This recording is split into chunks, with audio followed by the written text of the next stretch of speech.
Bienvenido, ingeniero. Gracias. Muchas gracias. Gracias, ingeniera, y gracias a todos por hacer el esfuerzo también, por venir a un curso que realmente pienso que viene a innovar un poco de lo que se ha venido haciendo en Guatemala con los ensayos convencionales con respecto a bases, subbases, carpetas asfálticas y el tema de pavimentos rígidos, que también pues vamos a tocar un poco. Yo creo que ya tienen un programa, o si no estoy mal, lo vieron en el fiche, y vamos a tratar de irlo pues cubriendo todo. Yo sé que es un poco corto el curso, ya que son más o menos, son 8 clases, y el último que hicimos fueron 3 meses y medio más o menos. Entonces voy a tratar de cubrir todos los temas de ese mismo curso que hicimos en 3 meses y medio, porque pues ya veo aquí a varios ingenieros que ya tienen mucha experiencia también, y eso pues me alegra mucho para que puedan sacarle el mayor provecho, y también todas las personas que tienen pues una gran experiencia en campo y que creo que también nos pueden aportar mucho a este curso. No solamente pues que sea una clase de mi parte, sino que quiera pues ir aportando, que eso creo que es muy valioso también. En el tema de ensayos no destructivos, cuando hablamos de ensayos no destructivos nos referimos principalmente a 3 equipos. El primer equipo es el perfilómetro inercial. Muchos lo conocen como rugosímetro, que fue como inicialmente se le llamaba. El segundo, el que pueden ver aquí a su derecha, es el georradar. Y pues más adelante vamos a empezar a ver cuál es la función de cada uno. Y el más famoso de todos, que es el que está en la parte de abajo, que es el deflectómetro de impacto. ¿Cuáles son las ventajas que se tienen con los ensayos no destructivos? Primero, las exigencias que tenemos ahora con una red vial que realmente está en una condición muy baja, y que realmente lo que necesitamos es una rapidez en la toma de datos. Necesitamos confiabilidad al mismo tiempo en los resultados, cantidad de mediciones, porque no es lo mismo hacer, digamos, una densidad con el cono de arena en un punto que se tardan 20 minutos, media hora, a poderlo hacer con estos equipos, o un CBR, que no digamos que lo metemos en saturación, más si tiene un índice de plasticidad un poco alto, pues ya saben que dura más días para poder lograrlo ensayar. Y por último, estamos evaluando realmente el desempeño de la estructura en campo. Buenas, adelante. Adelante. Esta palabra es muy importante, que es desempeño, porque no es lo mismo tener todos los ensayos de laboratorio donde tenemos las condiciones controladas, o como nosotros pensamos que se van a llegar a trabajar en campo, a realmente a lo que se está llegando. Podemos hablar de que estamos dando un valor de CBR al 95% de compactación y nos están dejando la base al 92, 93, 90, 85, que eso afecta considerablemente el valor de la resistencia. Entonces vamos a empezar a hablar de esos 3 equipos, y que todavía aquí les agregué un último, que es el Mewmeter, que sirve principalmente para pistas de aeropuertos, y creo que también vamos a hablar un poquito de eso, para medir el coeficiente de fricción, ya sea en el asfalto o en el concreto, y hay una relación directa con la macro y la microtextura de las mezclas. Entonces es bien importante este tipo también, porque muchas veces nosotros pues llegamos visualmente, subjetivamente, a decir que la textura de una mezcla está bien o está mal, pero pues podemos con este equipo tener un parámetro de aceptación para la textura y acabado superficial de las mezclas. El primer equipo, que es el que les mencionaba, el perfilómetro, sus siglas en donde se reconocen es RSP. Luego tenemos los espesores y detección de anomalías con el georradar, capacidad estructural con el deflectómetro de impacto, y por último el el miometer, que es para la resistencia al deslizamiento. Vamos a empezar hablando del perfilómetro. ¿Qué es el perfilómetro? Prácticamente el perfilómetro se compone por dos láseres. Este es el más sencillo porque pueden llegarse a adaptar hasta 10 o 12 láseres. Entonces básicamente lo que se tiene es una barra, que es la que ustedes pueden ver en el frente del vehículo. Y esta barra contiene unos acelerómetros que lo que los permite es compensar los movimientos de un vehículo y trazar una línea horizontal ideal. Entonces, digamos, aquí tenemos nuestra carpeta asfáltica y el equipo. Vamos a ver aquí.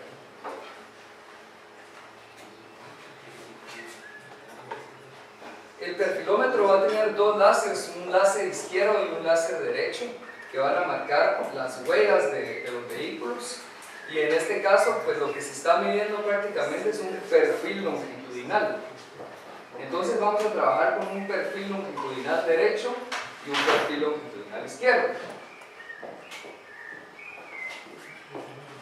Vamos al revés.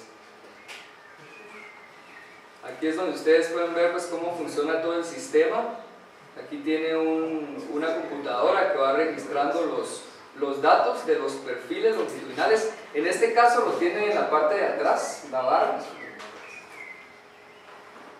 Y vamos a ir midiendo el perfil longitudinal de nuestra carretera o nuestra vía o nuestro pavimento, nuestra superficie. De esto salen factores muy importantes o parámetros que son ya reconocidos a nivel mundial por el Banco Mundial, como por ejemplo el IRI, que es el Índice Internacional de Rugosidad. Luego tenemos el PCI, que es el Índice de Condición Presente. El RN, que es el Right Number, ese se utiliza mucho en Europa. Y bueno, otros factores económicos, planificación de intervenciones, control de calidad en la construcción. Buenas tardes.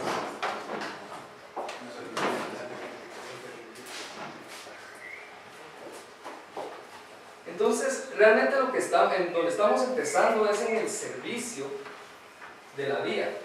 ¿Por qué es tan importante el servicio de la vía? Y es que aquí se tiene la gráfica de deterioro de un pavimento. Normalmente en los diseños estructurales de AASHTO 93 se coloca un 4.2 de un índice de servicialidad inicial. ¿Qué significa ese 4.2? Significa que se llegó a un IRI de 1.8 metros por kilómetro. En Guatemala llegar a un valor de 1.8 metros por kilómetro es muy difícil. Aparte que es un valor que se clasifica para autopistas o carreteras principales. Normalmente los valores de IRI que se están alcanzando en Guatemala están entre 2.3, 2.5, 2.6.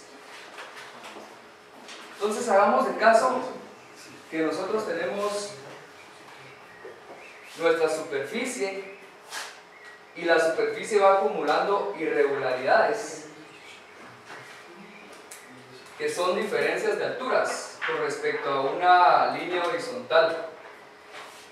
Estas diferencias de alturas, que son irregularidades en la superficie, son una sumatoria. Esta sumatoria de las irregularidades equivalen al IRI. Y es que el IRI está en unidades de metros por kilómetro. ¿Qué significa, por ejemplo, que si tenemos un IRI de 2.5 metros por kilómetro? Significa que en un kilómetro, si le ponemos longitud a esta línea horizontal, significa que en un kilómetro se acumularon 2.5 metros de irregularidades. Esto es valor absoluto. Uno va haciendo sumatorias si son positivas o son negativas. Obviamente, ¿esto qué tiene que ver o por qué exigimos iris de 2.5 o a veces menores a 3? Aquí en Guatemala normalmente se están exigiendo iris menores a 3 metros por kilómetro.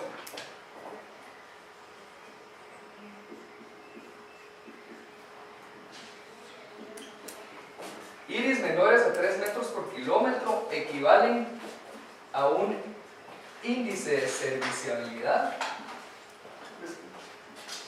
o de servicio, podemos decir, de 4.0.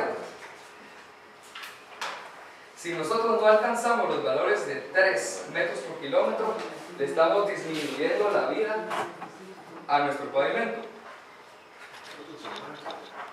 Entonces, por ejemplo, ¿cómo podemos hacer esa relación aquí en la gráfica? Nosotros entregamos un tramo que tiene un IRI de 1.8, equivale a un PSI de 4.2. El tramo, si se dan cuenta, en el eje X tenemos los años de vida útil del pavimento.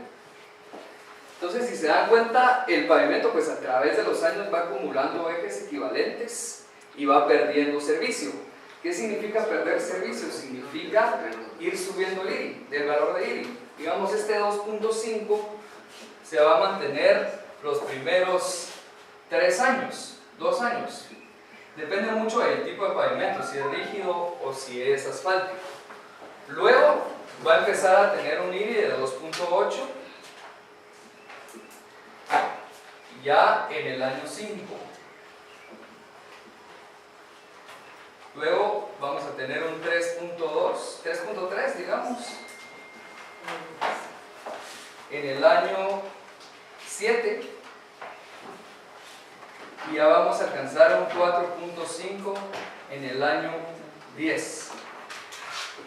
Hagamos el caso de que esta vía se diseñó para 5 años de servicio. Va a ocurrir esto. Solo una pregunta.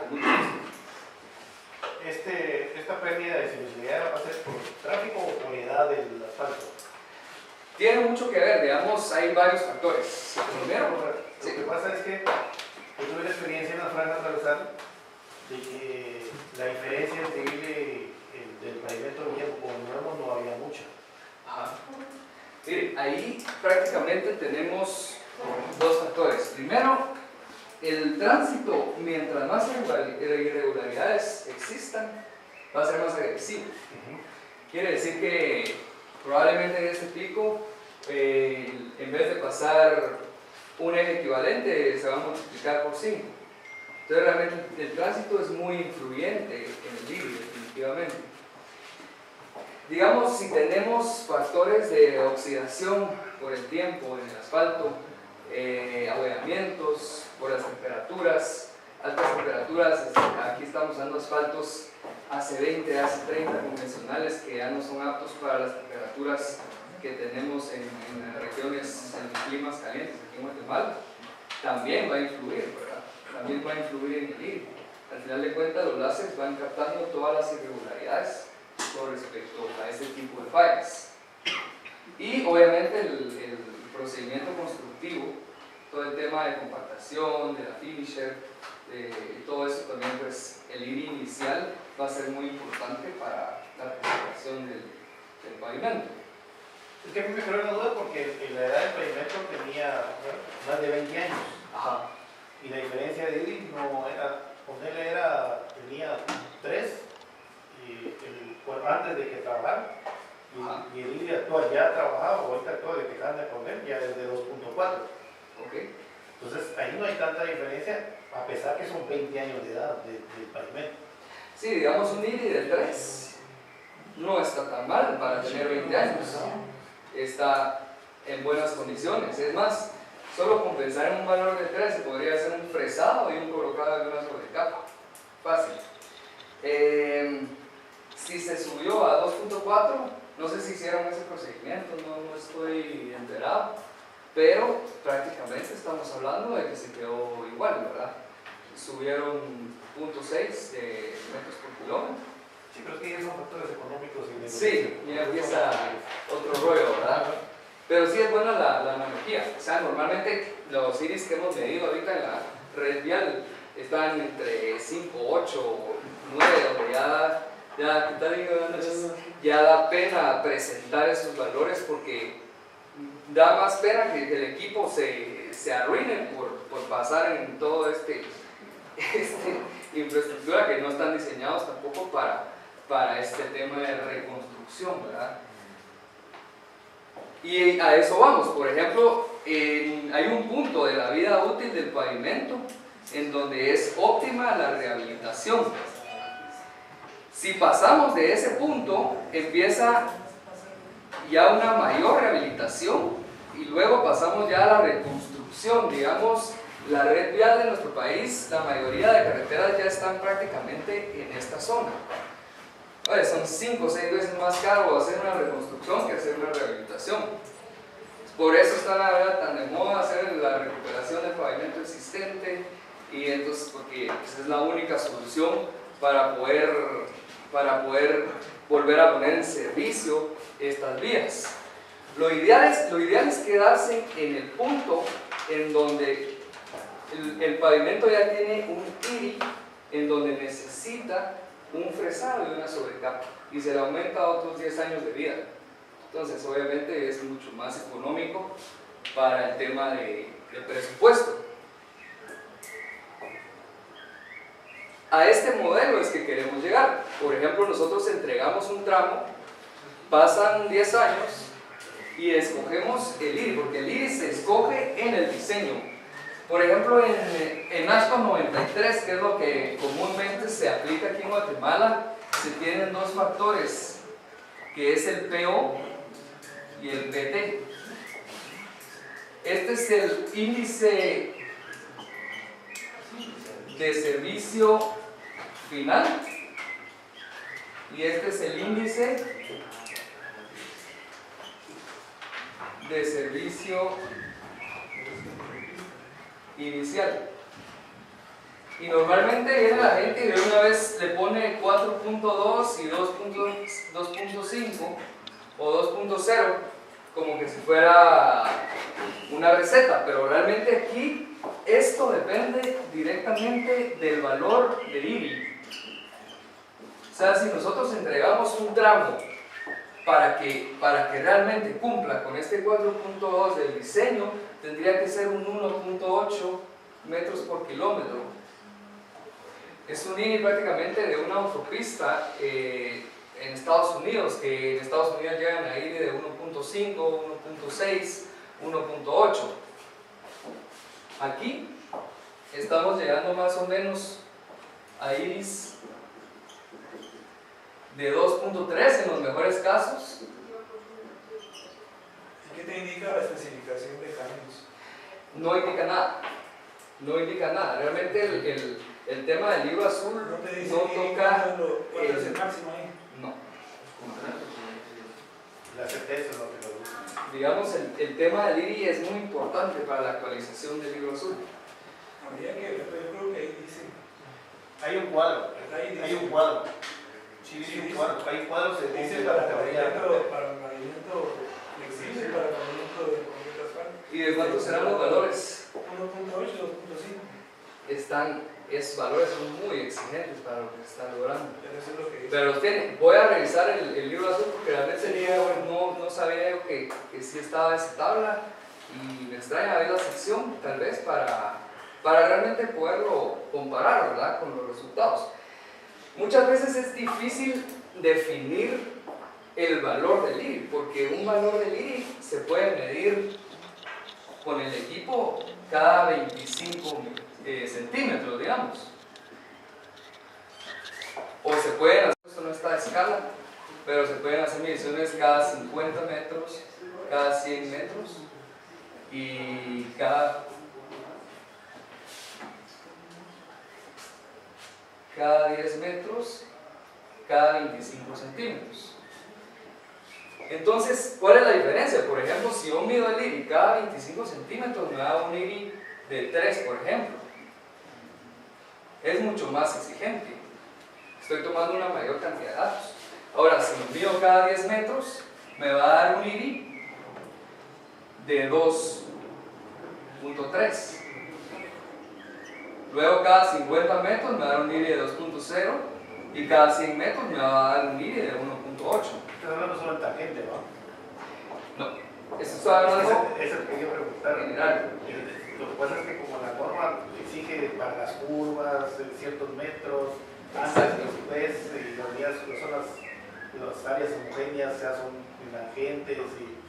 Exacto, entonces ahí yo sí he escuchado el término del IRI característico, Ajá. que lo vamos a explorar más adelante. Y eso es porque la topografía en Guatemala no siempre es igual, y ahí es donde vamos a aplicar el IRI característico. No se puede exigir un IRI en un proyecto de tangente a un proyecto que tiene una topografía que es imposible llegar a valores de 1.8, por ejemplo, o 2.3. Entonces, esto es bien importante porque se debe de definir la frecuencia del ensayo. Frecuencia de ensayo es importante definir para poder dar un valor de exigencia, ¿verdad? Entonces, vamos a continuar con las diapositivas y después pues seguimos discutiendo ese tema que lo tengo aquí más adelante. Perdón, una Sí. consulta. ¿Nos irás a proporcionar fotos de estas diapositivas? Esta diapositiva se las voy a enviar a sus correos, si los anotan ahí en un papel, yo se les mando.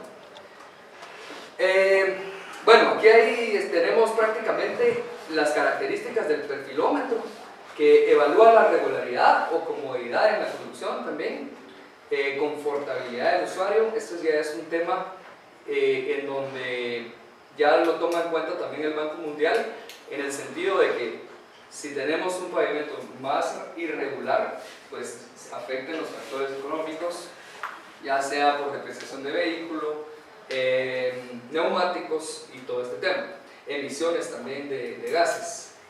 Mide perfiles longitudinales, ahuellamiento en concreto asfáltico también. El perfilómetro que se usa para el ahuellamiento sí necesita más de 5 láseres. El que tiene aquí en Guatemala solo existen perfilómetros que tienen 2 láseres, y esto solamente es para medir el índice internacional de rugosidad, que es el IRI. Tenemos la georreferenciación también, que es importante para poder ubicar en dónde están los valores altos de IRI. Y en pavimentos rígidos pues también mide el escalonamiento entre losas. Eso es sumamente importante porque si el escalonamiento entre losas es mayor a más o menos 5 milímetros, entonces sabemos de que la carga no se va a distribuir correctamente o homogéneamente en las losas. Y eso pues va a llegar a una falla en el pavimento rígido. Luego tenemos el deflectómetro de impacto, en donde podemos calcular el número estructural actual que tiene el pavimento, módulos de elasticidad en la carpeta asfáltica, en la base, en la subbase, y el módulo de resiliencia de la subrasante.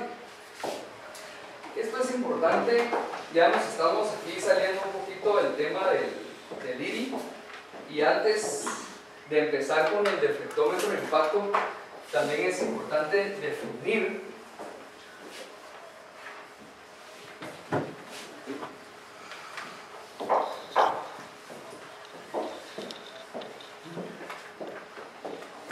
las secciones homogéneas. Por ejemplo, los valores de IRI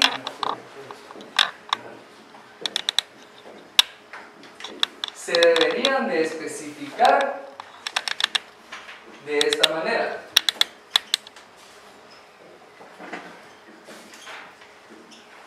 Tenemos para control de calidad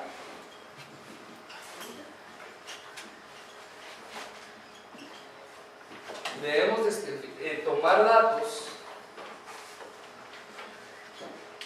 a cada 50 metros y medir iris promedios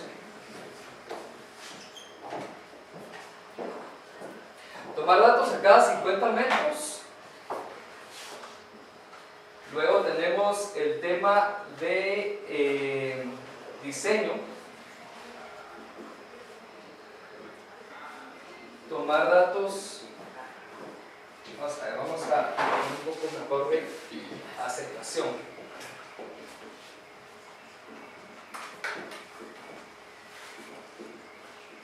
Aceptación del tramo. Tomar datos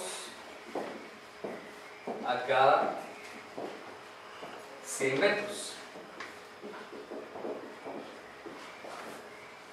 Es importante que este IRI promedio sea en secciones homogéneas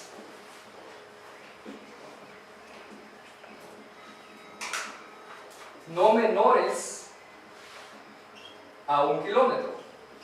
Y es que es sumamente importante definir eso porque por procedimiento constructivo tampoco vamos nosotros a especificar algo que no nos permita dejar un mejor índice de velocidad. O sea, no le podemos decir a la finisher que trabaje menos de 200 metros, por ejemplo. Entonces se especifica en secciones homogéneas no menores a 1 kilómetro. IRI promedio en cada 50 metros en control de calidad probablemente nos va a dar un valor de 2.8 porque lo estamos midiendo cada 50 metros. En el momento que vengan a hacer la aceptación del tramo, que va a ser cada 100 metros, estamos seguros de que nuestro IRI promedio va a cumplir, porque estamos trabajándolo con un IRI más exigente. Entonces seguramente cuando nos midan el IRI, y hay que especificar que las secciones homogéneas no deben de ser menores a 1 kilómetro, nos va a dar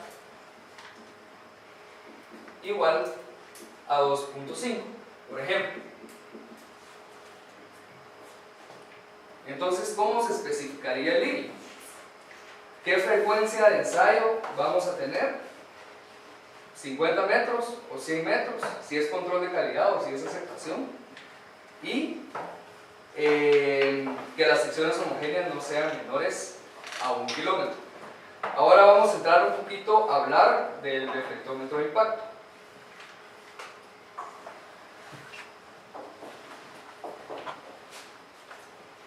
Vamos a ver aquí una vez.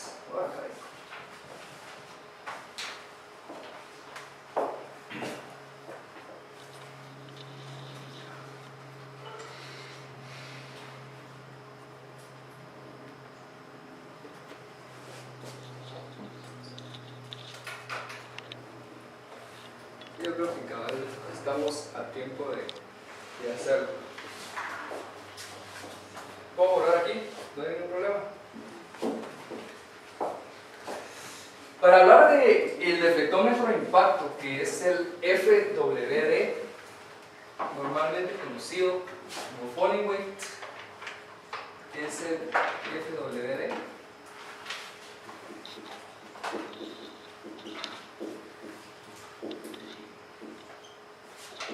Es muy importante conocer un poco del historial que se tiene en el valor soporte, o podemos hablar de capacidad estructural.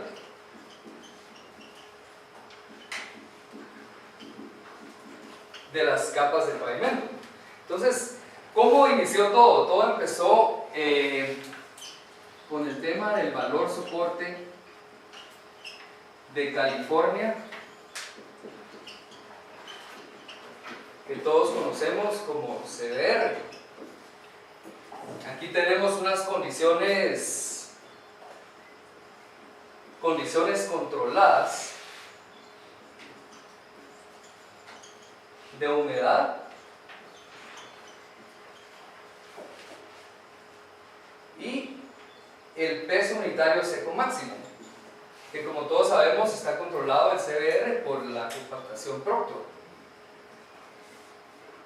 el ensayo de compactación Proctor.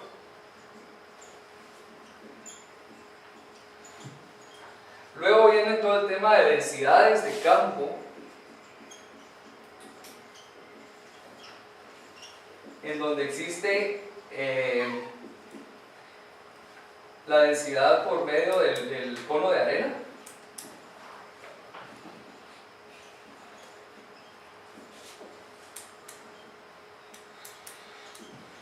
que es el más común o el convencional.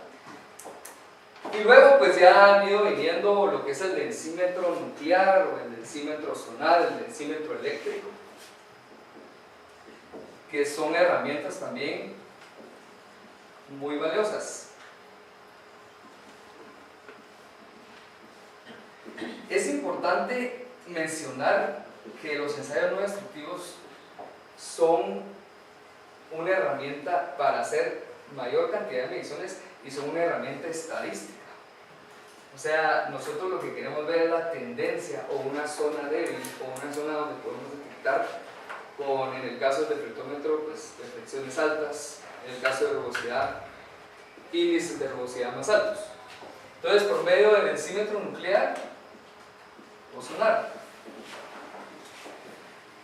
Luego viene todo el tema de equivalente de arena. Aquí les estoy describiendo lo que es un ensayo de clasificación o un ensayo, un estudio básico para una capa de base, subbase o subrasante. Tenemos equivalente de arena. ¿Por qué es muy importante este ensayo? Porque entonces podemos diferenciar, por ejemplo, un limo o arcilla de un polvo de piedra o de una arena muy fina. Algo que no podríamos hacer con una granulometría en algunas ocasiones. Entonces, después tenemos las granulometrías, que también es sumamente importante para tener una base estable. Tenemos la clasificación, que existen dos métodos de clasificación para suelos, que sería el AASHTO. Tenemos el método AASHTO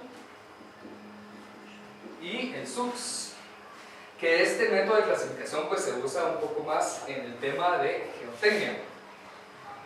Y finalmente tenemos los límites de consistencia o límites de Atterberg.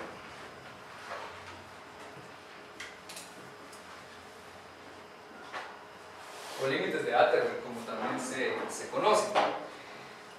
Hay dos factores aquí muy importantes. Por ejemplo, nosotros normalmente pues se presenta un valor de CBR, hagamos el caso de una base triturada, valor de CBR que tenga 92 al 95% de compactación. Eso es un valor que nosotros estamos utilizando en el diseño, pero estamos confiando de que vamos a llegar a esta compactación o mayor y que eso nos va a permitir tener este valor en condiciones saturadas. El CBR se trabaja en condiciones saturadas porque lo trabajamos en condiciones críticas. En una subrasante es muy diferente. Por ejemplo, si tenemos una subrasante con un CBR de 5.2, por ejemplo, y si tuviera un IP, bueno, yo pienso que tal vez hay que bajar un poquito, podemos ponerle un 3.2. Si tuviera un IP igual a 23, por ejemplo, un índice de plasticidad de 23, entonces sabemos que esta subrasante no nos conviene para nada compactarla al 95%, sino tenemos que compactarla al 90%. ¿Cuál es la razón? Porque cuando le entre agua a este tipo de subrasante, que seguramente es una arcilla que puede ser expansiva, vamos a tener cambios volumétricos. Entonces, al tener cambios volumétricos no nos conviene tener una compactación tan alta para poder proteger nuestra estructura de pavimento. Digamos, esto es en principio el tema de cómo se viene manejando en Guatemala los diferentes ensayos. Podemos hacer mención también del Proctor. En este caso pues sería adecuado un Proctor estándar, en el otro caso pues un Proctor modificado. Eso ya depende del tipo de material. Entonces, esto es lo que se ha venido manejando últimamente en el tema de control de calidad en los ensayos. Ahora vamos a hablar de dónde se viene manejando también ya en el primer mundo, que sería el ensayo triaxial. El ensayo triaxial es el ideal para evaluar los materiales que se utilizan en las capas de pavimento. ¿Por qué? Porque aquí hay un término bien importante. Cuando nosotros vamos a traducir o a trasladar esta información de CBR, por ejemplo de 92, a una metodología de diseño, vamos a pasar al módulo de resiliencia. Creo que ya tampoco da pero normalmente se han utilizado dos o tres ecuaciones que son una correlación que se hace de valores de CBR al módulo de resiliencia o de elasticidad, se puede decir también, ya sea de la base, subbase o subrasante. ¿Y qué significa resiliencia y por qué es un término tan adecuado para pavimentos? Resiliencia es la capacidad de recuperación. Resiliencia es la capacidad de recuperación, y es que en pavimentos tenemos cargas dinámicas, un escenario de carga y descarga. Y lo que nos interesa es aplicar un esfuerzo y ver la recuperación que tiene el material. ¿Qué deformación se queda como plástica o qué deformación pues regresa a su estado original? Y esa es la definición exacta de lo que viene siendo el módulo. El módulo es una relación entre un esfuerzo y una deformación.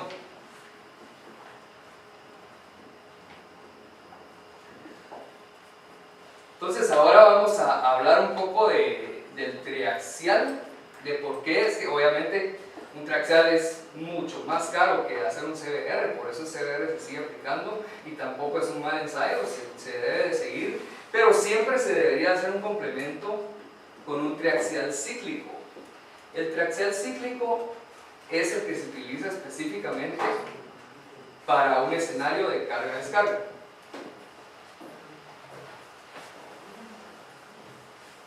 Entonces aquí en el tema de triaxial tenemos nuestra probeta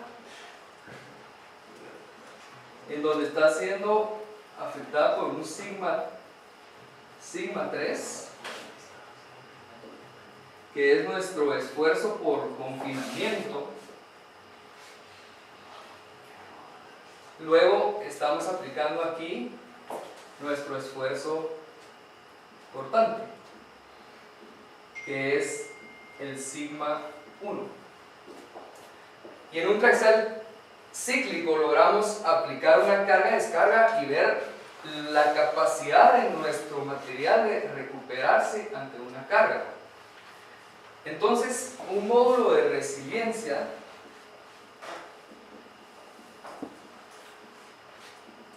o elasticidad normalmente se define con las unidades libras por pulgada cuadrada, dependiendo de qué sistema se esté utilizando, megapascales, kilogramos por centímetro cuadrado.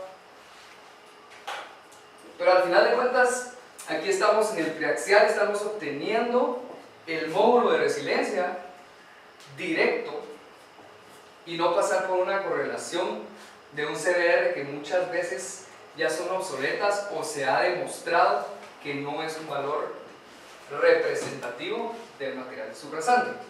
Por ejemplo, hay limos o arenas que dan CBRs de 52, CBRs de 37, 40, 45, y que si nosotros vamos a ver su recuperación ante la carga o su módulo de resiliencia, vamos a estar hablando de unos 7000, 5500, 6000 PSI. Y el diseño es específicamente el módulo de resiliencia, tanto de subrasante, subbase o base. Ya luego pues vamos a ir hablando del tema de carpetas asfálticas, que ya es un poco más extenso. Ahora, ¿en dónde aplica aquí el tema de ensayos no destructivos? Yo no sé si, creo que no traje hoy la foto, pero no sé si han escuchado del deflectómetro de impacto liviano o el light. Es un deflectómetro de impacto que está diseñado especialmente para bases, subbases o subrasantes. Y las siglas es el LWD. Y prácticamente es un deflectómetro de impacto como el FWD, pero con la diferencia de que se le puede aplicar solamente entre 11 y 12 kilonewtons. Aquí podemos aplicar 40 kilonewtons, que equivalen a los 8.2 toneladas. ¿Qué especifica esto como ejes equivalentes? Que ahora en metodologías más nuevas se ha demostrado que ya no son las 8.2 toneladas, sino ya lo han cambiado a 13 toneladas, porque el crecimiento del tránsito ha sido enorme y principalmente el descontrol en las dimensiones y en los pesos que se tienen con los vehículos, con el transporte, con los camiones. Entonces, el deflectómetro de impacto light, que es el LWD, puede aplicar hasta 14 kilonewtons más o menos, que equivale a un esfuerzo de unos 180 kilopascales. Y es que si nosotros hacemos un modelo de pavimentos, por ejemplo, si hacemos una carpeta asfáltica, aquí tenemos una base, vamos a ponerlo un poquito más en dimensión, y aquí tenemos una subbase, y aquí se tiene una subrasante.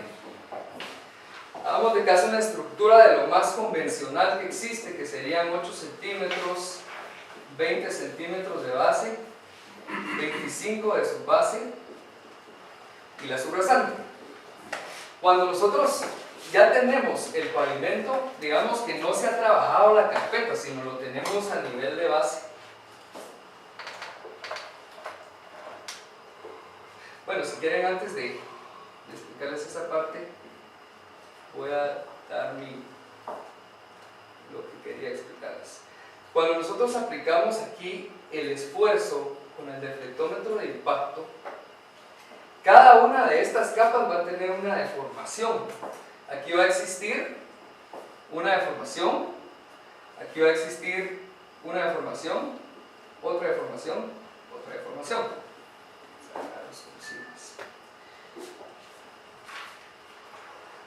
Esta capa va a recibir un esfuerzo diferente a esta capa, igual a subrasante. Entonces, el principal objetivo es, a la hora de aplicar el esfuerzo, poder reducir lo más que se pueda la deformación que llega en la interfase de la subbase con la subrasante. Ese es el mayor objetivo. ¿Cómo lo hacemos? Pues podemos tener mejores materiales o aumentar los espesores de nuestra estructura de pavimento. La ventaja del ensayo no destructivo o del deflectómetro de impacto es que estamos realmente evaluando el desempeño que se tenga en la estructura. O sea, cómo va a reaccionar o cómo va...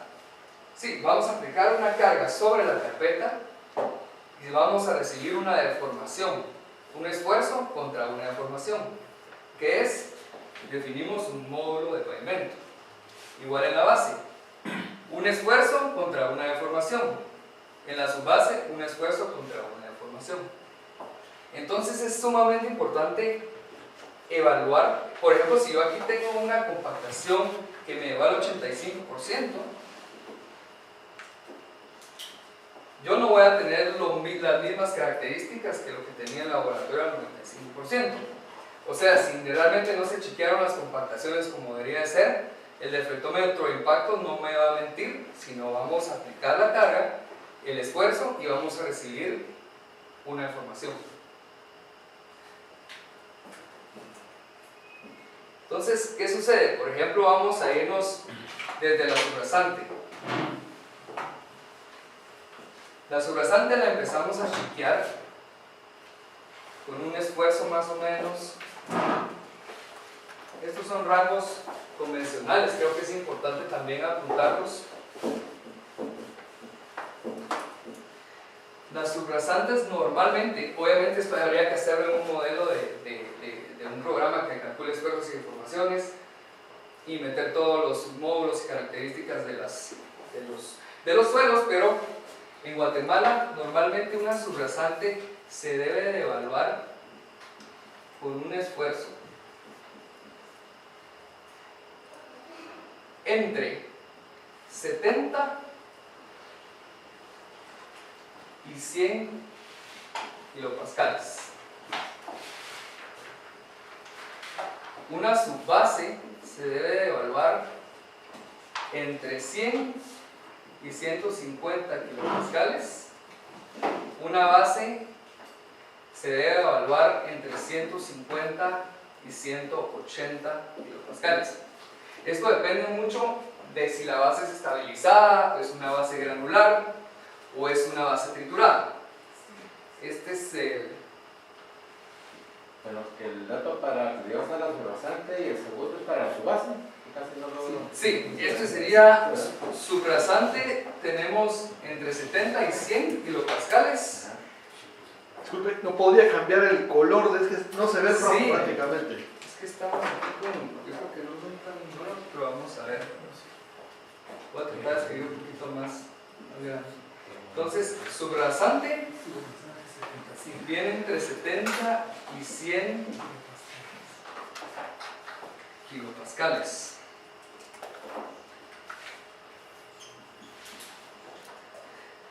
Depende de qué subrasante es. Si es un limo o una arcilla, vamos disminuyendo el esfuerzo.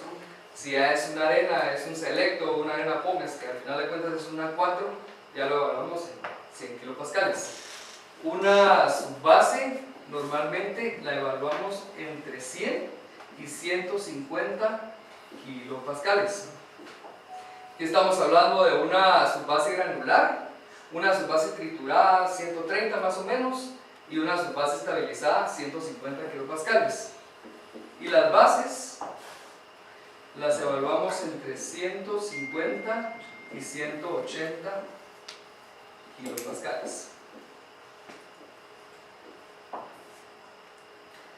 Ya si nos vamos a carpetas asfálticas, estaríamos más o menos, tendríamos que evaluar entre 300 y 550 kilopascales.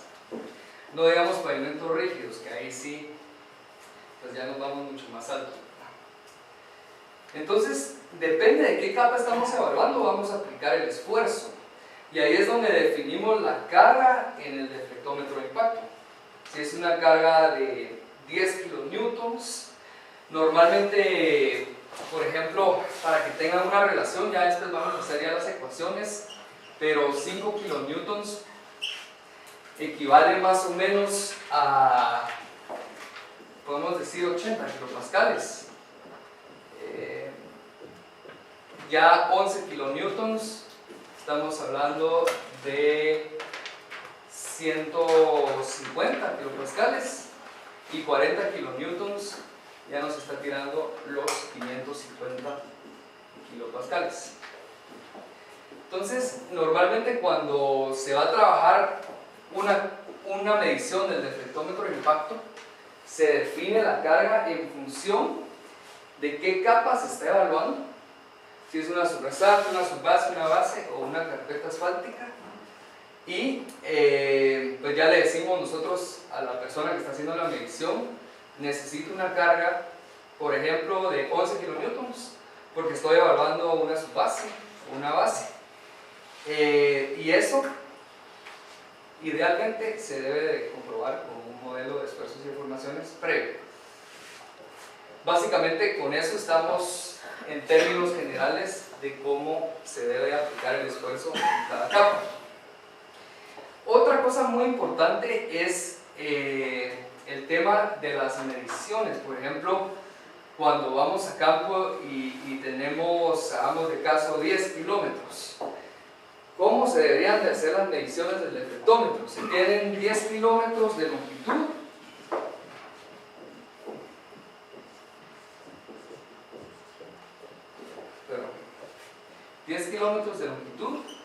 Idealmente con una frecuencia de ensayo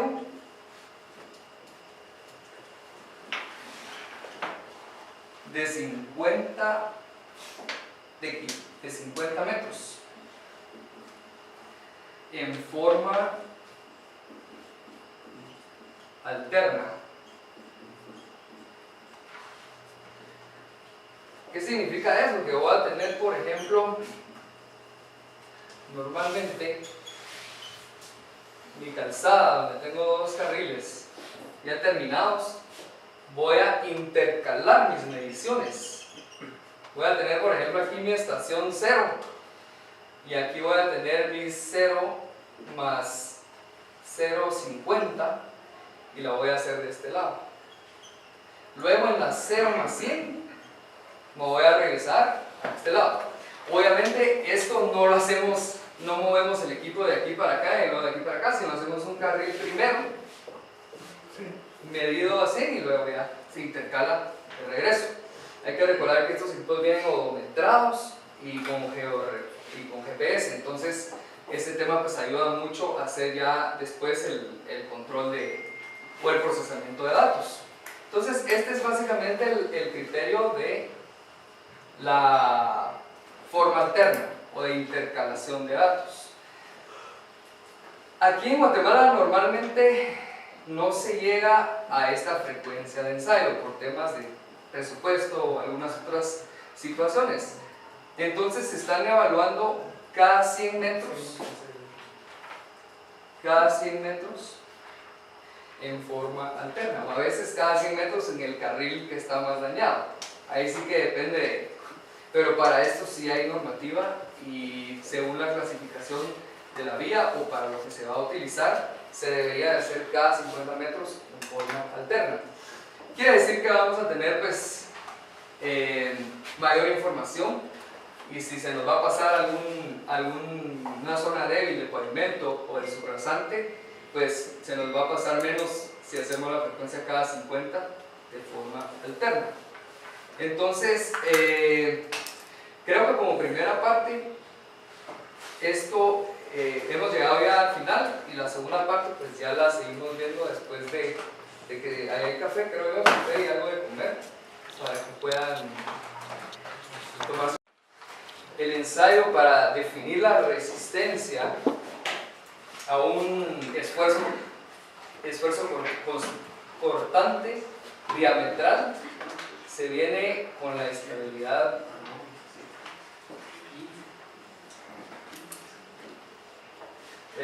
Marshall. Y esto es algo conocido también por las especificaciones que se han manejado en Guatemala.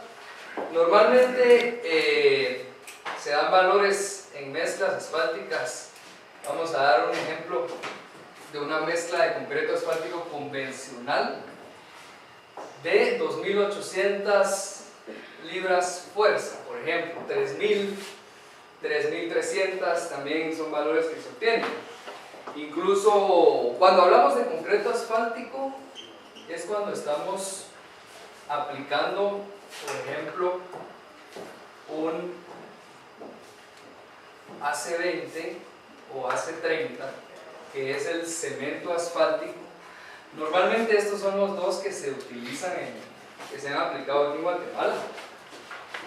Refinerías o proveedores como Perenco o Nopetrol, normalmente pues, en mi opinión, pues ambos asfaltos son muy buenos. Sin embargo, es muy importante definir a la hora de modificar un asfalto, aplicar polímeros, nanotubos de carbono. Si son polímeros pueden ser elastómeros, plastómeros, diferentes opciones para estabilizar asfalto.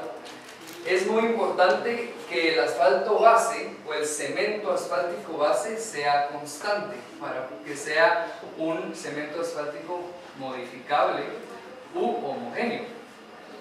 Entonces, normalmente se ha definido la estabilidad Marshall, se pasa a una correlación, a un módulo de elasticidad. Muchas veces también lo llaman módulo de resiliencia.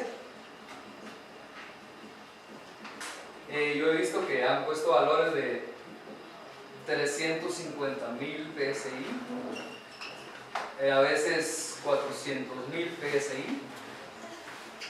Son valores que en correlación equivalen a una estabilidad Marshall de 2.800 libras fuerza, más o menos.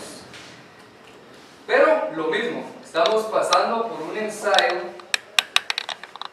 indirecto para hacer una correlación y llegar al módulo de elasticidad, que es lo que nos pide nuestra metodología de diseño. En el concreto asfáltico, al igual que en las bases estabilizadas con emulsión o una base negra también, es sumamente importante reportar la temperatura, ya que el módulo pues, va a cambiar con respecto a la temperatura. Por eso en el concreto asfáltico se tienen dos problemas. A temperaturas altas,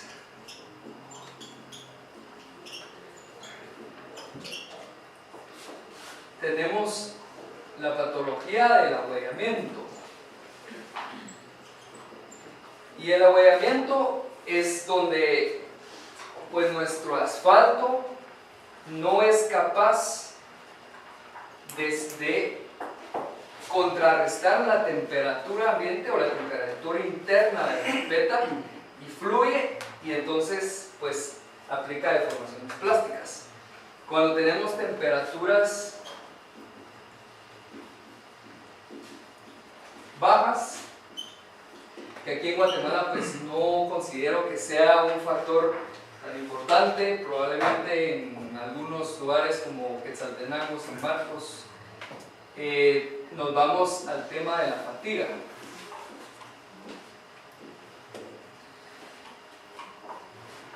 Entonces normalmente se han aplicado ensayos para el cemento asfáltico, que es el AC20 o AC30, que se lista por ejemplo como el ensayo de penetración,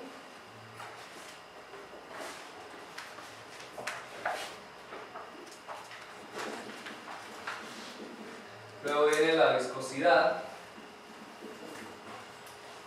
ductilidad, punto de inflamación,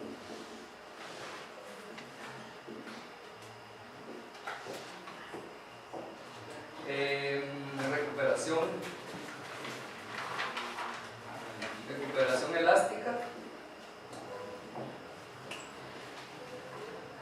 tenemos punto de ablandamiento,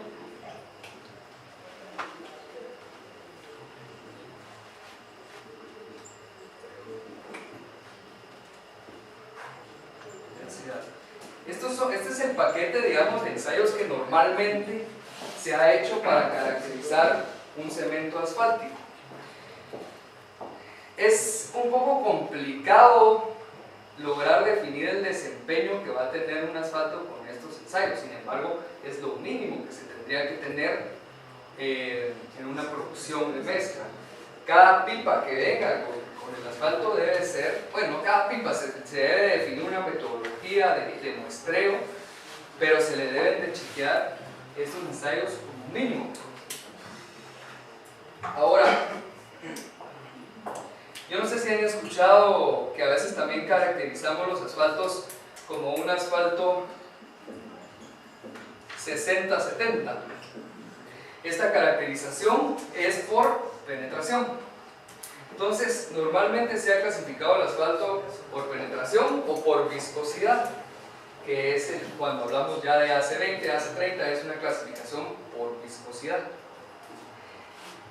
Ahora, ¿cómo vamos a darle el siguiente paso para entrar a lo que es metodología superpave? Esto que les mencioné aquí es metodología Marshall. Definitivamente necesitamos en Guatemala un reómetro de corte dinámico. Es un equipo que no se tiene, El Salvador lo tiene. Entonces la mayoría de ensayos se mandan a hacer a El Salvador, de los cementos asfálticos. ¿Y qué significa un reómetro de corte dinámico? como siglas tienen DSR.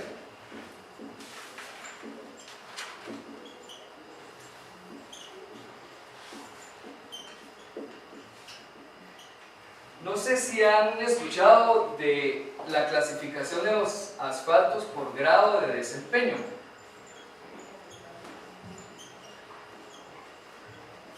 O más conocido como PG. Esta clasificación es la que se debe estar aplicando hoy en día. Y el reómetro de corte dinámico nos permite conocer a qué temperatura máxima nuestro asfalto puede estar en campo sin acumular deformaciones plásticas.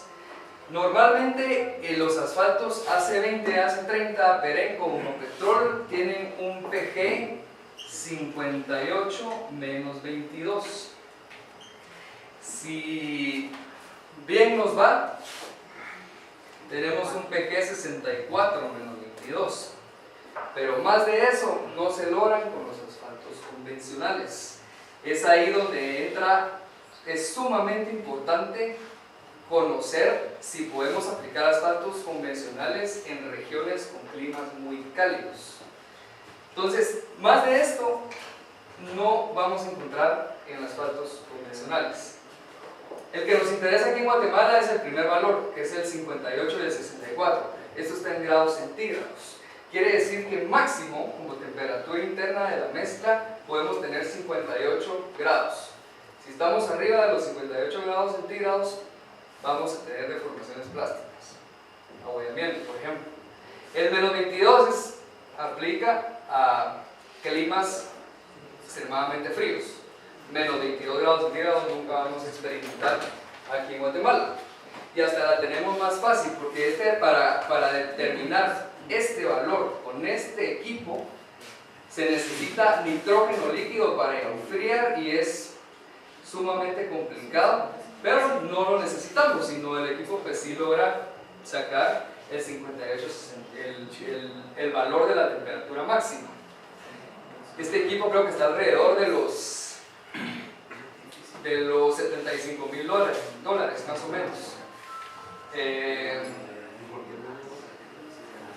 Cuando nosotros aplicamos un modificador al AC30 o al AC20, bueno, antes de hablar de asfaltos modificados, es sumamente importante saber de que en climas cálidos muchas veces es mejor aplicar un AC20, un AC30 que un AC20, ¿verdad? Por el simple hecho de la viscosidad, ¿verdad? Y tenemos un asfalto más duro. Por penetración va a ser probablemente un 40-50 en vez de un 60-70. Aunque la mayoría de veces clasifican en el mismo grado de penetración. Es más, este AC20 y AC30 se unifican en el PG. No hay ninguna diferencia. Cuando aplicamos, por ejemplo, un modificador, que serían polímeros, en algunos casos nanotubos o nanofibras de carbono, podemos lograr tener PGs de hasta 76, por ejemplo, de los 22. Yo pienso que aquí en Guatemala deberíamos de estar trabajando asfaltos mínimo, o sea, en regiones cálidas, 70 menos 22. El grado PG se va midiendo de 6 en 6 grados. Entonces, la única opción para poder llegar a estos grados de desempeño es aplicar polímeros o nanotubos de carbono, pero esto ya es un tema más extenso. Creo que vamos a seguir hablando más adelante de esto.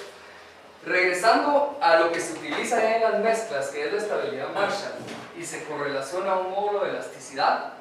Ahora, ¿cómo obtenemos el módulo de elasticidad directo? Queremos este valor directo.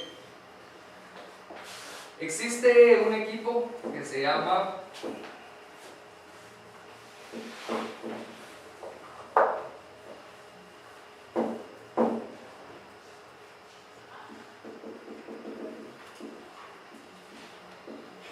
Nottingham. Este equipo, al igual que el triaxial, funciona para mezclas asfálticas y nos define los módulos de elasticidad a diferentes frecuencias y temperaturas. Ahora, ¿qué frecuencia vamos a escoger y qué temperatura? ¿Qué módulo vamos a escoger en función de frecuencia y temperatura? Las frecuencias es el tránsito que vamos a tener y las temperaturas es la región. Entonces, en función de eso ya se elige el módulo de elasticidad. La estabilidad de marcha normalmente se reporta a 20 grados centígrados. Yo creo que en Guatemala pues, tenemos la ventaja que tenemos un clima que no tenemos pues, estaciones o extremos, entonces es mucho más fácil que nuestra mezcla asfáltica se comporte de una buena manera. Por eso los asfaltos convencionales aquí en Guatemala han funcionado relativamente bien.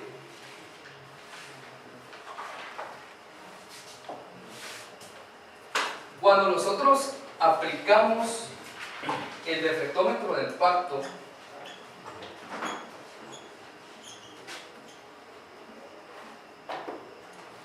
en un pavimento, prácticamente lo que estamos haciendo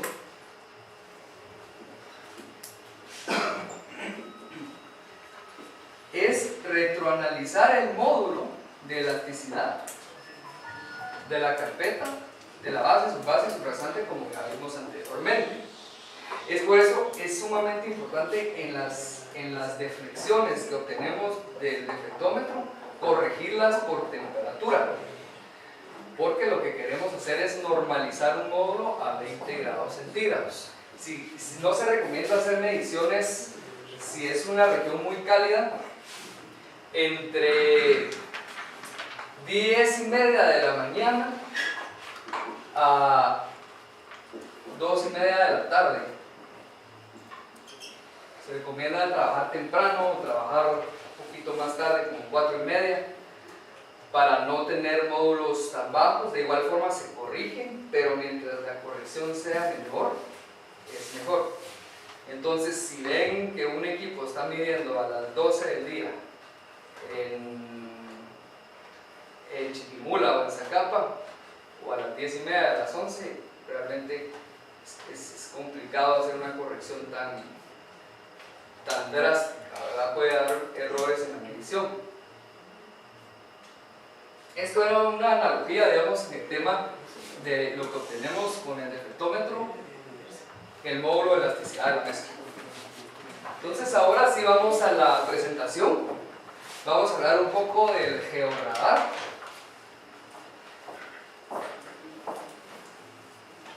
Y el georradar últimamente ha sido un equipo protagonista también en el tema de los diseños, de la recuperación del pavimento existente y el cálculo de espesores.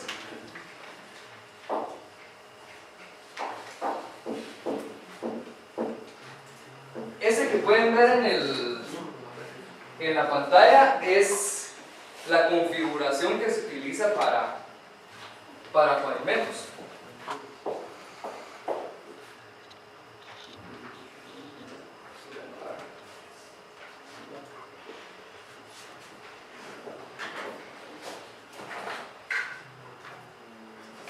Creo que esto es...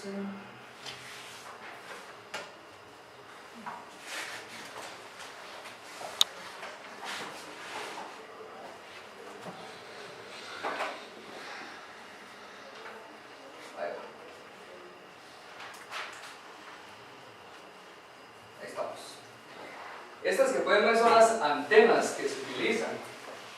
Normalmente 2.3 GHz me permite ver un espesor de 0 a 50 centímetros. Esta es excelente antena para ver el espesor de la carpeta asfáltica y lo podemos ver con mayor precisión. La de 800, que es la otra que utilizamos, se usa para medir la subbase y la base, de 10 centímetros a 2 metros más o menos. La de 500 MHz hasta 5 metros, pero obviamente ya empezamos a perder precisión. Y la de 250, 12 metros. Esas son las antenas que aplican a pavimentos. Ya antenas con frecuencias más bajas son para geotecnia o para otros usos otros usos que se usan también para arqueología y otros temas. La que ven aquí del lado derecho es la primera, la de 2.3 GHz, que nos permite ver de 0 a 50 centímetros. La de 800 MHz es la que tienen aquí. Y básicamente esas son las dos que se utilizan en pavimentos. No hemos requerido de más, a menos que se quiera detectar una tubería antigua o algo que esté un poquito más abajo. Esta es la configuración que se utiliza para pavimentos y también para secciones un poco más reducidas o áreas más reducidas. Se tiene un carrito donde se puede pues ya montar el sistema de antenas. Si se dan cuenta, entre las llantas va la antena de 2.3 GHz, que es la que va midiendo el espesor de la carpeta, y adelante va la antena de 800 MHz, que es la que nos sirve para ver la base y la subbase. Ahora, ¿cómo se ve ya un radagrama procesado? Se ve de esta forma. La primera fase que logran ver aquí es la de la carpeta asfáltica. Y la segunda fase es la de la base. En este caso logramos ver ambas fases con una antena, con la de 2.3 GHz. Si se dan cuenta, aquí se puede ver una anomalía. Seguramente ya hay una falla en esta ubicación y podemos ver si todavía está sana la fase de la base.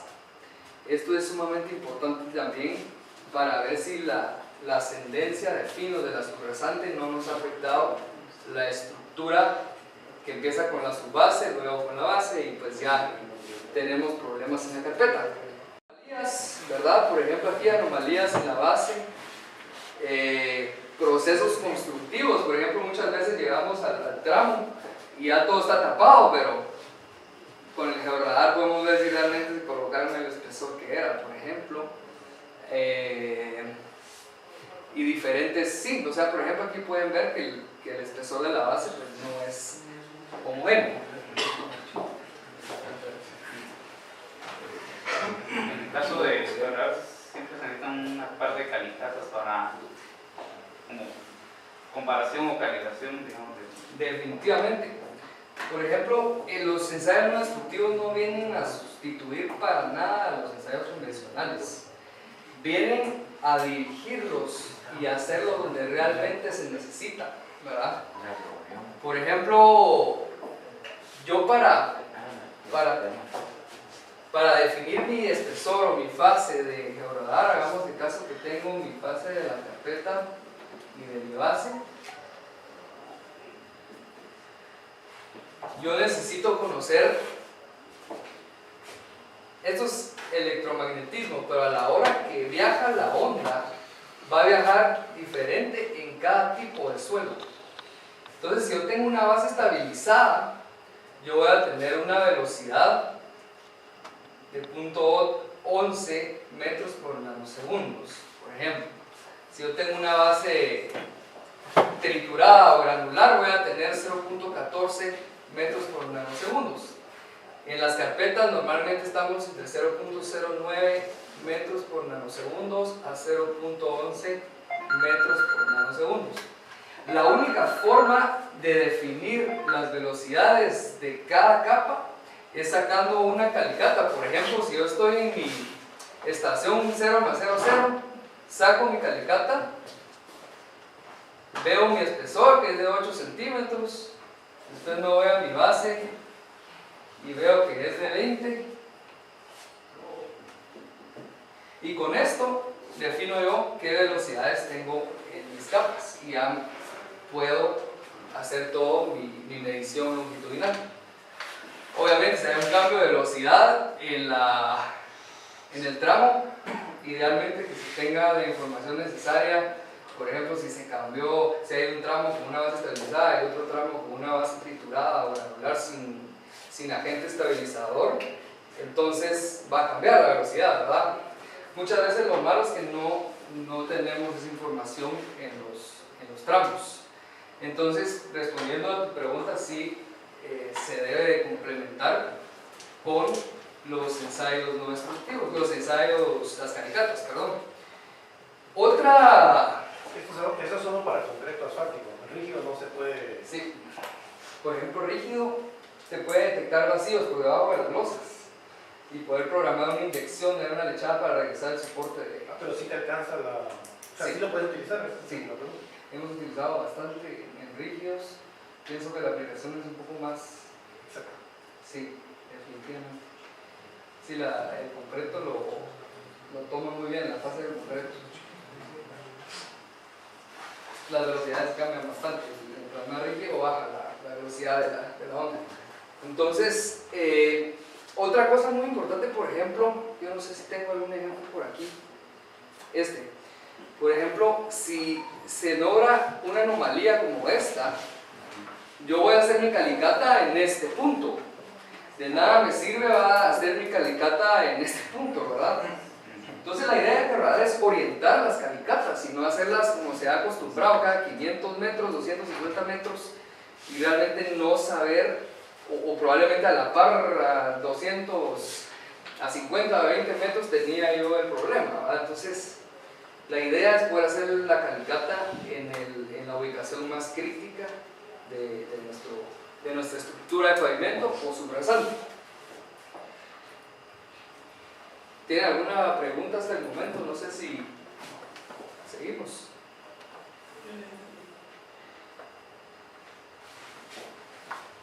Para los que no han visto el funcionamiento de los equipos, vamos a tener, tal vez sería bueno, no sé si el primer día de la otra semana, tal vez el martes o este jueves, para traer los equipos aquí y poder hacer un caso práctico allá afuera.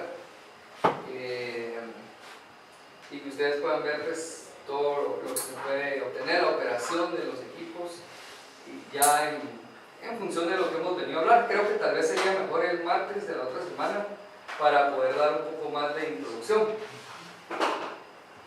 Pero en términos generales, si se dan cuenta en la foto, se tiene una celda de carga. Es un poco difícil ver en la foto, pero aquí es donde se aplica el esfuerzo. Aquí es donde se aplica el esfuerzo. Es una celda de carga normalmente se utiliza 300 milímetros. Y en el centro la celda de carga tiene un geófono que mide la primera deformación, la primera deflexión. Obviamente este equipo también sirve para correlación con viga Benkelman y todo ese tema, pero la viga Benkelman es, digamos, los antecedentes del deflectómetro. Con viga Benkelman no se puede hacer retroanálisis de módulos, por ejemplo. Sería un gasto innecesario llevar un deflectómetro para solamente medir la deflexión máxima que pide el libro azul, por ejemplo, que es para bases 1.5 milímetros y para bases trituradas, estabilizadas, si no estoy mal, para granulares piden 2.5 milímetros máximo. Se puede hacer también con el equipo, pero al mismo tiempo pues aprovechar para hacer el retroanálisis de los módulos. Este tema es sumamente importante ya en campo. Las medidas en cada punto de ensayo. Normalmente se realizan 4 mediciones. La primera medición se descarta porque se chequea de que la celda logra hacer contacto al 100% con la superficie y que todos los geófonos queden bien apoyados. A veces hay un geófono que queda sobre una falla o sobre un agrietamiento de cocodrilo y esa deflexión no va a dar bien. Entonces lo ideal es levantar el equipo y ponerlo ya soporte homogéneo. Y las otras 3 mediciones se guarda, se hace un promedio de las 3 mediciones y ese es el valor que se toma como representativo. Entre esas 3 mediciones no deben de variar un 5%, sino se tienen que repetir hasta que tengamos 3 puntos con una variación menor a 5%. Por eso también estamos jugando mucho con la confiabilidad en esos equipos y pienso yo que eso vale oro a la hora de diseñar. Bueno, esa es la segunda que les decía. ¿Qué es lo que en postproceso, ya en oficina, qué es lo que se calcula? Se calculan las deflexiones máximas y luego el módulo de resiliencia de la subrasante. Todas estas ecuaciones las vamos a ver también para que ustedes ya puedan calcular los módulos tanto de subrasante como de pavimento. Luego se tiene el módulo de pavimento efectivo y por último el número estructural que se tiene actualmente. Esto está adaptado a Ashton 93. Si quisiéramos aplicarlo a una metodología mecanicista empírica, también se puede, pero son otras ecuaciones donde nos desglosan los módulos de cada capa. Y a esta es la ecuación que quería llegar. Por ejemplo, número estructural requerido. Número estructural requerido es lo que ha venido pidiendo, lo que se ha venido pidiendo anteriormente. Entonces, creo yo que a la hora de cambiar a una metodología mecanicista empírica se tiene que primero dominar o entender lo que es Ashton 93. Entonces esta ecuación se ve un poco larga y todo, pero al final de cuentas es viejita y es una ecuación que ya es un poco obsoleta, pero en Guatemala pues hay que seguirlo usando porque, como les digo, la idea es empezar a meter parámetros mecanicistas en esta ecuación.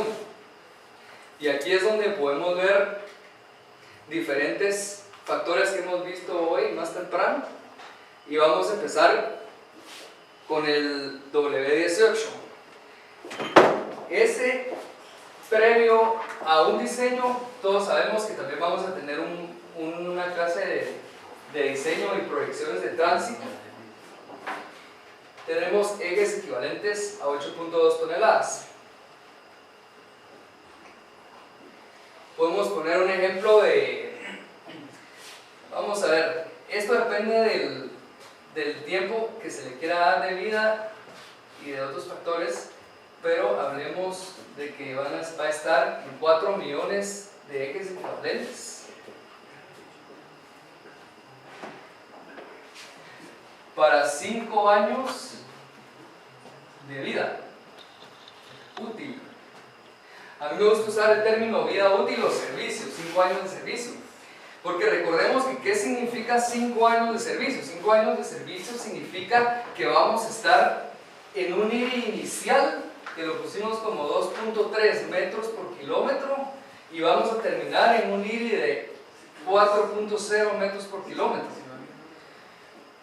No quiere decir que nuestro pavimento va a fallar a los 5 años de vida, porque no queremos llevarlo a la falla, queremos llevarlo a un IRI donde ya el módulo está acumulando deformaciones plásticas y queremos ponerle una sobrecapa porque ya el esfuerzo original para el que estaba diseñado ya no es el mismo. Ahora ese módulo acumuló deformaciones plásticas y es menor el esfuerzo que va a permitir. Entonces, ¿qué pasa? En esos 5 años vamos a tener ya un IRI de 4 metros por kilómetro. Lo ideal es durante esos 5 años, primer año pasar el perfilómetro, medir el IRI, segundo año pasar el perfilómetro, tercer año pasarlo, cuarto, quinto. Si nuestra proyección con nuestro diseño está sobrediseñado, al quinto año vamos a tener un IRI de 3.2, 3.5 y sabemos de que está sobrediseñado y probablemente nos llegue a 7 u 8 años de vida. que significa que a ese punto vamos a colocar una sobrecapa para aumentarle otros 10 años de vida.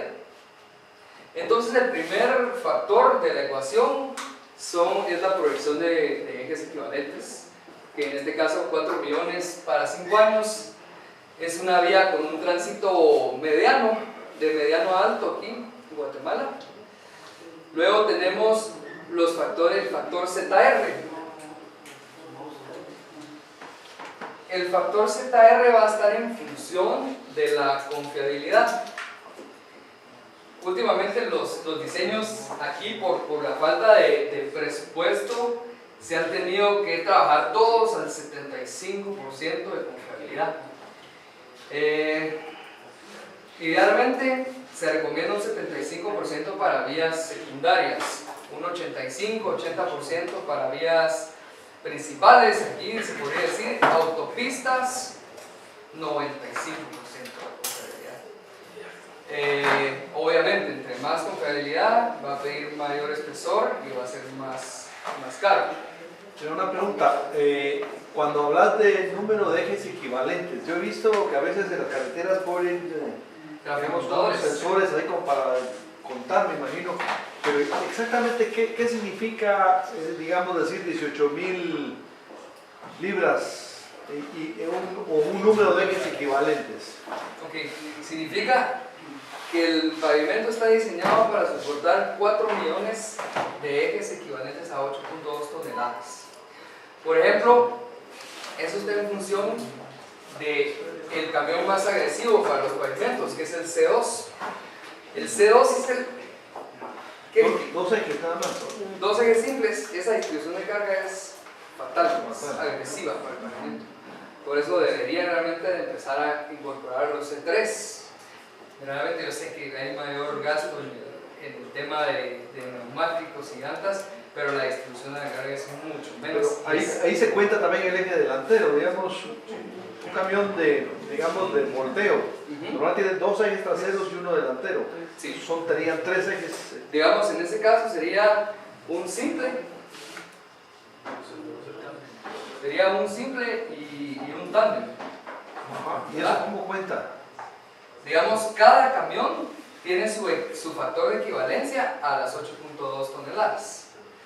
Por ejemplo, el C2, según los pesos que usted le aplique, va a aplicar tantos ejes equivalentes a 8.2 toneladas.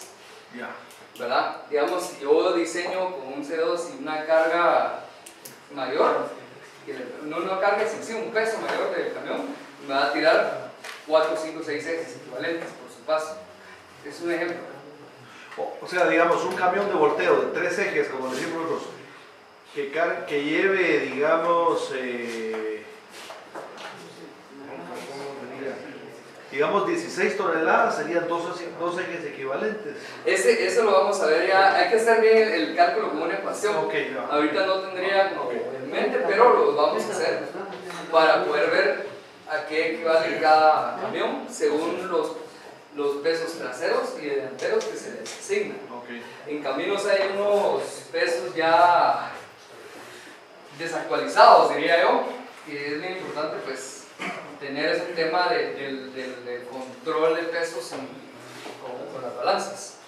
Pero esto es igual de importante que todo el resto de la ecuación, porque es la carga, ¿verdad? O sea, si nosotros tenemos una carga que no es, de todas formas no va a servir nuestro diseño. O lo vamos a sobrediseñar o a subdiseñar. Entonces, ahora el tema que mencionaba también es importante, que también lo vamos a ver. Están las mediciones visuales del tránsito, que yo considero que son buenas siempre y cuando sea un tránsito bajo. Ahora, cuando es un tránsito porque es diferente tránsito a tráfico. Cuando es un tráfico mayor, sí se necesitan colocar tráfico contadores que nos va a medir 24 horas por 7 días y vamos a obtener un valor exacto de cuánto es lo que está pasando. Y después vienen ya las tasas de crecimiento y todo el tema que vamos a verlo en la clase de diseño de proyecciones de tránsito. Siguiendo con la ecuación, entonces tenemos el ZR, que está en función de la confiabilidad. Por ejemplo, una ZR de menos 0.84 equivale a una... Esta tablita la pueden encontrar, o si quieres la voy a traer impresa. De cada confiabilidad tiene su desviación estándar.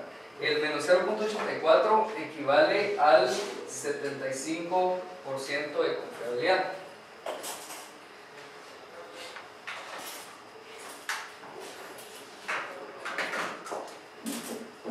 Luego tenemos el factor S sub 0. El S sub 0 normalmente depende de si es un pavimento nuevo o una rehabilitación, una reconstrucción, pero lo que es el S sub 0 es simplemente, pues este es un factor de seguridad por un mal control de materiales y compactación. Es el factor de seguridad. No, ese es adimensional.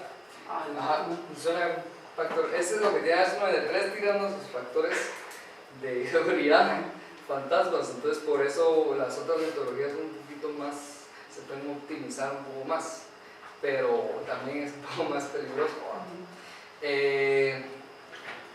Luego tenemos el delta PSI, que ese ya lo aprendimos a calcular hoy, que es el famoso PT menos el PO. Este es servicio inicial y este es servicio final. Y ahí es donde empezamos a aplicar los equipos, porque nuestro servicio inicial va a depender de nuestro IRI, inicial, y obviamente nuestro IRI final, pues nuestro servicio final. Estimado. ¿Quieres que más PO es inicial y PT es final. Sí, entonces, lo que pasa es que nombre que cambiar.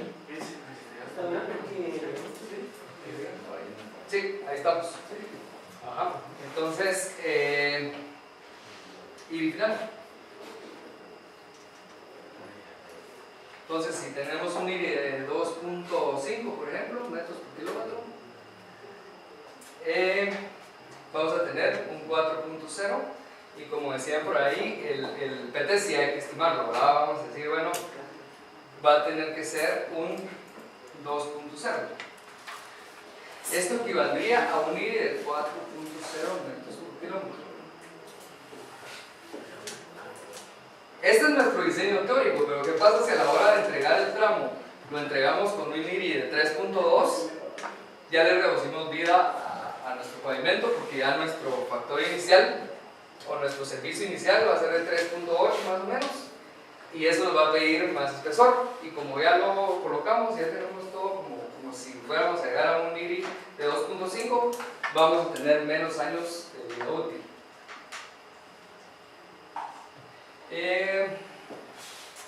Luego tenemos otro factor que definimos con el deflectómetro de impacto, que es el módulo de resiliencia de subrasante, MR. Y ese lo hicimos con el retroanálisis de módulos, con el deflectómetro. En Guatemala oscilan entre los 4.000 y 11.000 PSI los módulos de resiliencia de subrasante. Entonces este es otro valor que es sumamente importante. Por ejemplo, yo he visto diseños que tienen hasta módulos de subrasante probablemente de 35.000, 40.000 es demasiado y realmente obviamente les van a dar los espesores menores, pero la subrasante es el factor más influyente en esta ecuación. Y vamos a verlo, cuando nosotros cambiamos valores de ejes equivalentes, cambiamos valores de confiabilidad, el número estructural es muy poco sensible. Cuando cambiamos valores de subrasante es impresionante, ¿verdad? Y cambia.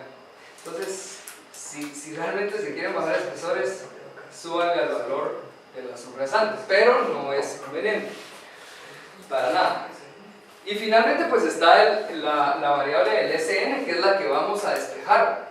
Esa SN es el número estructural requerido.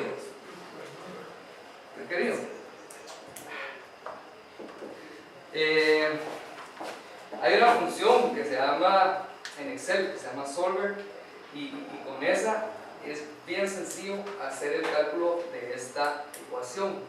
Entonces, no sé si, vamos a ver, no sé si tenemos, ya se nos fue el tiempo. Si no, esto se va a llevar más tiempo. ¿Por qué no lo dejamos aquí y seguimos el jueves? Porque ya son las 8:10 y voy a tratar de ser la próxima vez como más puntual en la salida para que puedan llegar a tiempo. Y muchas gracias por venir hoy y los esperamos el jueves.